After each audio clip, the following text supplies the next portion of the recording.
I never did learn to hula hoop. Those of you who were here a few weeks ago, that's the end of the story. But I also wanted to ice skate, and I did learn a little bit of ice skating, but not very much. You know, I grew up here, and so the place that I had to ice skate was that our beloved but dinky old rundown Iceland down on Milvia Street. And I wasn't any good at it, but I loved watching every Winter Olympics. I loved watching the figure skating. I was a little disappointed whenever it's an Olympics year and I find out it's the Summer Olympics and not the Winter Olympics. It's the Winter Olympics I want to watch. So I want to watch the figure skating. I want to feel that sense of rising and flowing in my body. You know, we've been talking about mirror neurons and how we watch somebody's body move in that way and we get to experience the sensations in our own body. And just that feeling of lift and flow and ease and grace that for me was in these wonderful, marvelous ice skating bodies. But I began to suspect growing up that feeling of grace was for those other graceful bodies, not for my kind of clumsy, awkward body. That grace was something for perfect, lithe, and on the television screen bodies. I think we find this in our culture of celebrity a bit.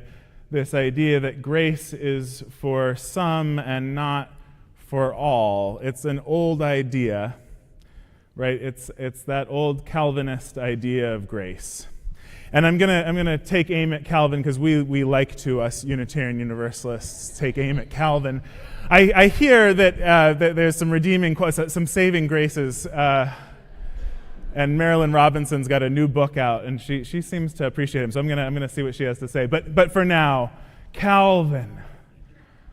His idea of grace was, you know this idea. Maybe it's not fresh in your head, but you learned it, I promise you, because it's the idea that was our ancestral heritage. The Puritans were in love with this guy, those Puritans who we descend from, and the idea is that there's grace was created by God at the beginning of time in a limited quantity.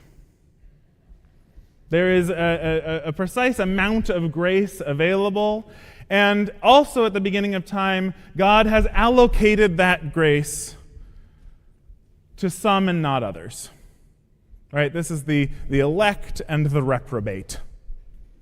The elect are filled with grace, get to enjoy their lives and go to heaven. The reprobate, no matter what they do, God has predetermined they are not going to get grace and they're going to end up in some other place.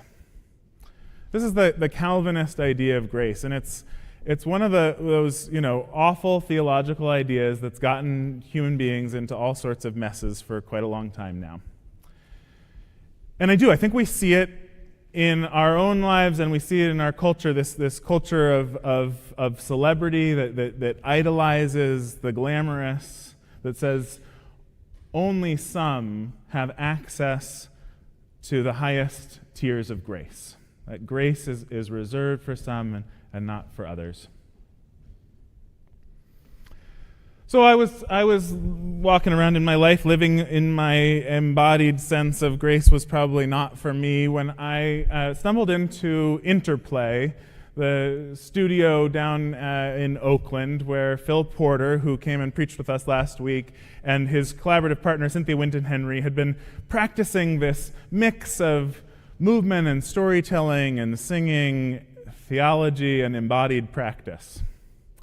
And I was a theater person, so I just loved the storytelling, and maybe the singing was a little bit okay sometimes, but I was not a dancer. And luckily, the things started out with those one-hand dance like we were doing a few weeks ago, which, you're always welcome to do, by the way. You don't have to do it only when I invite you to. But we would move our bodies and tell stories and sing together, and it was such a safe place to do that in. I relaxed into this experience of embodied spiritual practice. And one day I had come into class with my pant leg rolled up. I'd had it folded a few times because I think I'd ridden my bike there. And Elizabeth, who was teaching the class, she pointed to me and said, "Oh, Marcus, that's very in vogue amongst modern dancers." And I laughed, I rolled my eyes, I looked at her, I said, "Oh, Elizabeth, are you saying I'm going to call myself a dancer?" And she looked at me and she said, "Marcus, you are absolutely a dancer." Charles Hartshorne was one of the theological resources in our tradition for undermining this Calvinist idea of grace. He was a process theologian. He had this. He has an extensive repertoire of books. He's written, I can't number how many, but he said that his most important work, the one that he was proudest of, was the book he wrote as an ornithologist. And in this book about ornithology, he imagines, he listens to birds. He spends a long time listening to birds, and he notices that some birds sing not for any utilitarian purpose, not to call out warnings or danger or to summon a mate, but simply for the joy of it. That birds will sometimes sing just because it's beautiful, just because it brings more grace into their being and into the world. And from that, Hartshorne imagines this as part of this sweeping idea of process theology in which God is not a being but a movement, a verb, and in which all of us are being kind of swept towards and co-creating with the everything, more grace in the world. He says there is no limit to the amount of beauty, of grace that can be made in the world. And every one of us has the capability of creating more. We are co-creators with the world of grace. Now, one of the teachings from Interplay is this idea of the physicality of grace. So here's what I'm going to do. I want you to imagine over here we've got a list that we're making of all of the ways that stress feels in your body. We're gonna make that list. Imagine we're writing it down. We've got this whole list. What are they? How does stress feel in your body? Tight. Tense, awkward, anxious, heavy. I didn't hear a couple of those, but yes, I believe them. Full, tired. Yeah. We could go on and on, right? You could feel stress in your knees, you can feel it in your neck and shoulders, you can feel it in your throat. All these ways that stress feels. Now, let's just for a moment imagine we've got that list on one side, and we're going to make another list over here. This is the opposite of that experience. How would you articulate that when you're having an opposite physical experience? What does that feel like? Relief? Giggles? Relaxed, light, open, connected, peace, serenity, joyous,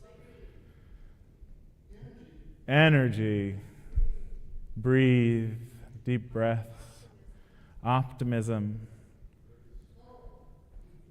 full. Tom, you jumped the gun. Okay, grace. We're going to call that list grace, or the physicality of grace. Now, one more list I want to imagine. If this grace is what we want to be and to create in the world, what what are the things you do that make you feel like that? Dancing, forgiving, singing, hugging, connecting with nature, gratitude, expressing gratitude, giving thanks, sweet dreams, petting a dog, dancing, being with other pets or maybe with particular people, breathing, going slow.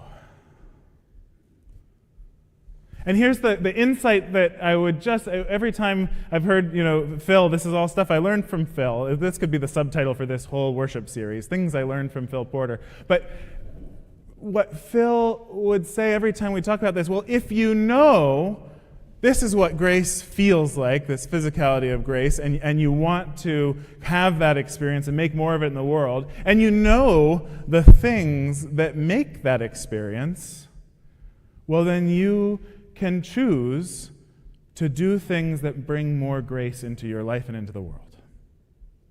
And isn't that amazing? Isn't that wonderful? Isn't that an incredible capacity?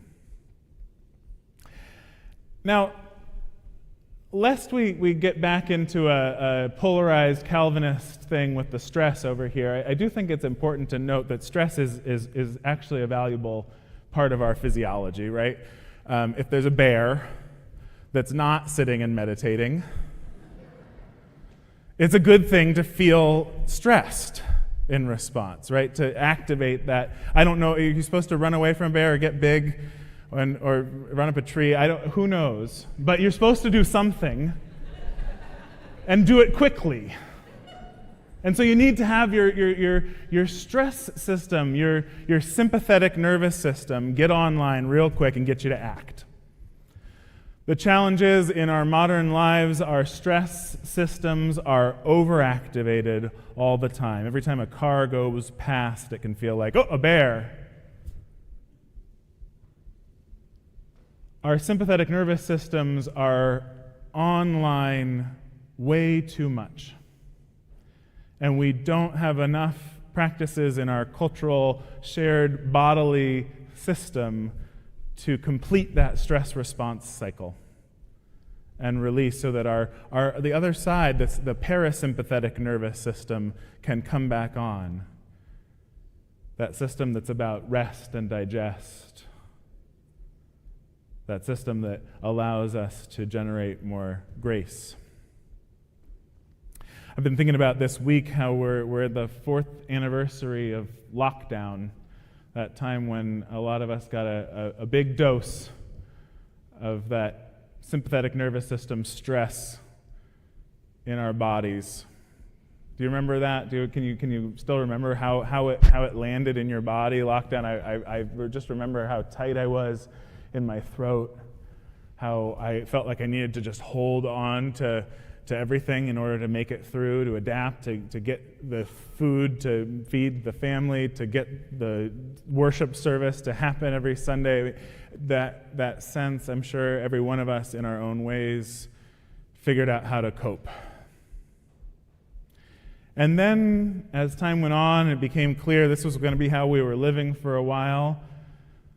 Many of us tried to figure out, okay, what are the things I can do? Maybe the old things I did to bring about a little more grace aren't available to me anymore, but what can I still do to bring that parasympathetic nervous system back online? We took walks, longer walks maybe, or slowed down our lives. We spent time cooking and organizing drawers. We had slow streets. Do you remember slow streets? I loved slow streets. I don't know why we didn't give up slow streets. We're in this period now where we're still coming back, right? We're still readapting, figuring out, okay, what is it from pre-pandemic life? It's so nice to get to be in a room with you all. This is a place of grace for me. I hope it is for you as well. And we've rushed into coming back and letting go of things that maybe we wanted to hold on to, like slow streets. thought that was a good idea, these streets where we could all just walk down. Maybe it wasn't so nice for the people who lived on them, I don't know. Arundhati Roy, I remember, talked about the pandemic as a portal. That we didn't want to just go back to the old normal. We wanted to move forward into a new world full of more possibility than the one we had left. That Indian writer Arundhati Roy, who I had held words of in my heart for a long time, she said, "Another world is not only possible, it is already on its way. On a quiet day, I can hear her breathing."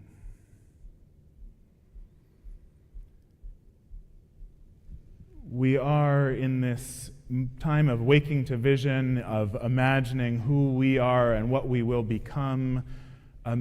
We are looking to live into that new world that is possible. And I've heard that in the creative process, there's this tension between the vision, the artist's vision, which is always a little bit further out there than we will ever reach, and the current moment where we're struggling to make it happen. And that this gap between the vision and the execution is a necessary gap for the creative process. And I think it's that gap that the process theologians, that Hartshorne is talking about when he imagines us being called into being co-creators of grace in the world. It's not the arrival point of the vision, it's the co-creating that we are called to. But sometimes that sense of the world that could be, that should be, being out there pulls us in a more frenetic way. Our modernity can tell us we need to strive and reach to get there. Thomas Merton, I'm going to paraphrase his line here about it, but he says, there is an innate form of violence, contemporary violence, to which the idealist most often succumbs. Activism and overwork. So the frenzied activity that modernity calls us to, that tells us will be the solution, actually does violence to ourselves, cuts off the very root of peace that we are trying to build in the world. And so if we're going to bring about the world that we dream of, if we're going to keep moving towards that vision, we have to move, I think, at the speed of the body. We have to move in a way that generates grace for ourselves and one another. And it is one of the reasons why we do church. And so I just want to say, I've been asked to say a couple of the things that we need the stewardship campaign to go well for. Things that I think we could do if we can raise a good deal of money here this year.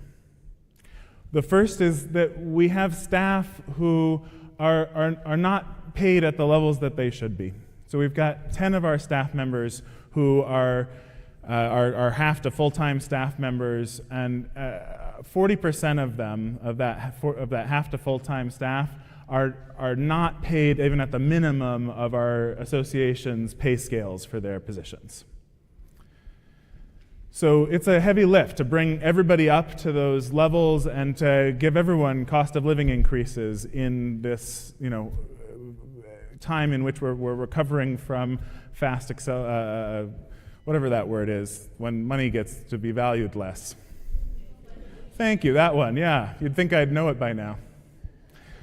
So we do. We need to do that because staff who are well paid, who have enough hours to do their work, who have money for professional expenses to connect with colleagues at other congregations and go to conferences, they are able to be a core of generating grace in a community that needs it.